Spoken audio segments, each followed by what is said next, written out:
Britain's Attorney-General Dominic Grieve has acknowledged the pressure the Tory party is under over the issue of the European Union.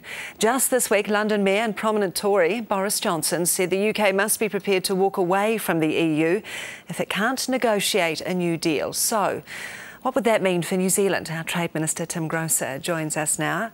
Hello, Mr Groser. Thank you for coming in this morning. What would it mean for New Zealand if the UK was to leave the EU? If we faced that question 30 years ago, we'd be looking at one of the biggest issues facing the country.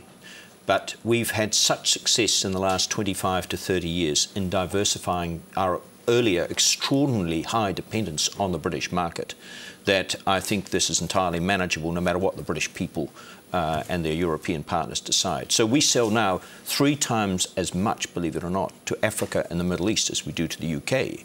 30 or 40 years ago, we were selling half of our total exports, and we were incredibly vulnerable to a shift in British policy. Because my initial first thoughts, I have to say, when there was this pressure going on for the Tories to leave, would that not be quite a good thing for our lamb and for our agricultural products? Heaven knows what would happen to British trade policy if that eventuality occurred. I don't think it's very politically helpful for any New Zealand politician to be speculating on what the British people will ultimately decide in the 2015 referendum. It will be a hugely important issue for them. My point was, for us, no matter what policies were to follow in the event that they decide to withdraw, it is a much, much less dramatic issue for New Zealand than it would have been 25 years ago. OK. Last month, you spoke at the Tokyo Press Club about, issues around the TPP. And you told journalists there, and I'll quote you, the TPP will deal with Japan in a sympathetic, responsible and reasonable way. What does that mean? Well, in terms of my negotiating style, I always think it's a foot soldier's approach to pretend that people don't have political problems. Japan has massive political problems in liberalising agriculture, and if they're going to be part of this deal at the end of the day, they're going to have to front up to that. But I think gives us much better position with the Japanese to acknowledge that we understand they need a lot of time. They need to adjust their domestic policies in line with liberalisation policies.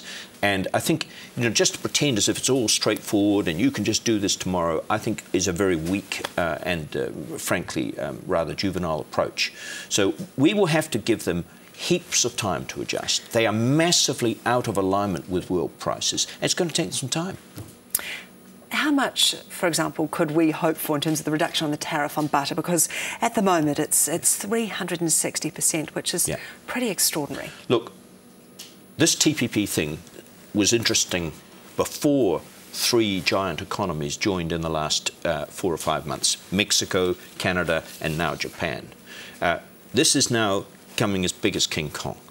Any one of those, if we were negotiating just an FTA with Mexico, we'd regard this as a major achievement and a major undertaking. With Japan, my gut feeling would be that probably getting an FTA with Japan, admittedly over many years, for the reasons that we were discussing, is probably more important than getting an FTA with the United States, given the wealth, the high levels of protection on things that New Zealand is very competitive in.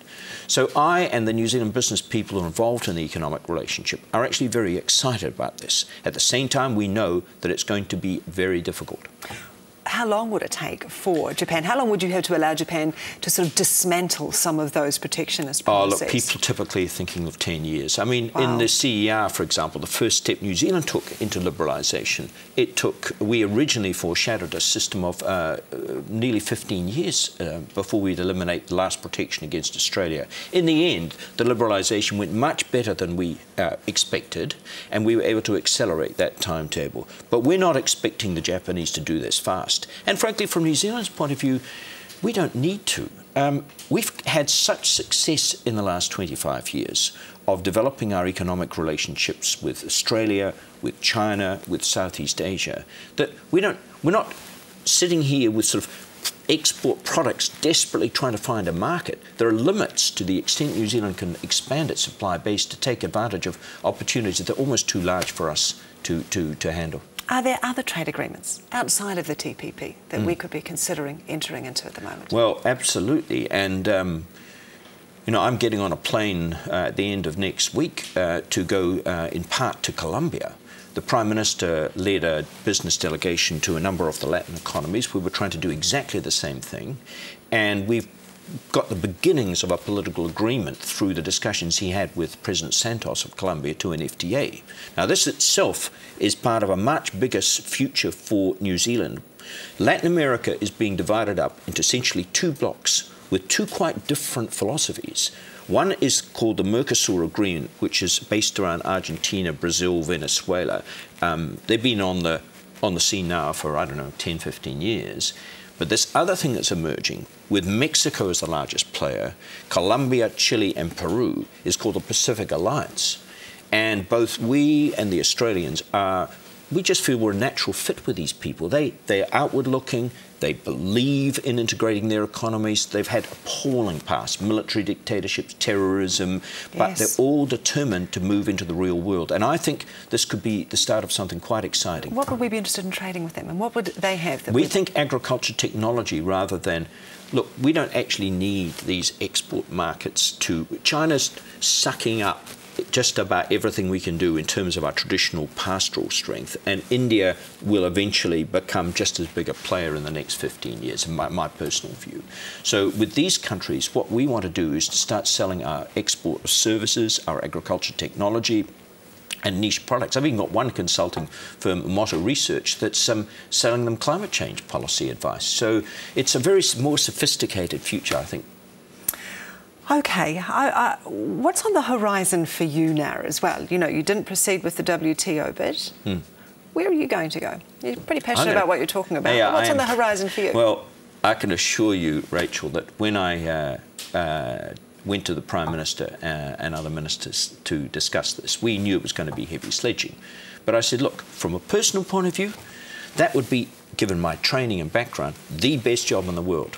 But I've got the second best job in the world, being New Zealand's Trade Minister. And I've also grown into this job and very interested by the climate change negotiation side of it. So, I mean, as long as I've got the confidence of the Prime Minister and the New Zealand electorate backs his government, this is what I'm going to do, and I'm very excited about it. OK, so what are your personal goals in terms of trade? Well, I really want to bring home this Russian deal, which is Russia's first ever FTA with anyone. We're negotiating with Russia and this emerging customs union. I really want to see TPP through. The Colombia thing, difficult to put a time frame on it. It's very, very early stages. And there's still unfinished business elsewhere. The TPP is going to have its challenges, isn't it? Because you've mentioned, you know, Japan, the other large economies, and as they join, this becomes a much more complex deal to push through, doesn't it? What sort of time frame are you looking at? Well, and that's notwithstanding the opposition to this, of course. Sure.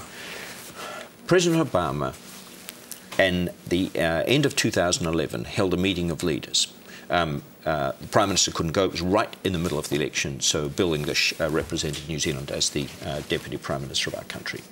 And we've set down the end of this year as the target. Now, we'll wait and see where we get to it. The reality is that, frankly, the spectre of what's happened in Geneva, everything that's gone wrong in Geneva, is a huge psychological influence over TPP. What people want to do above all is avoid repeating the mistakes that the WTO has made about loss of momentum.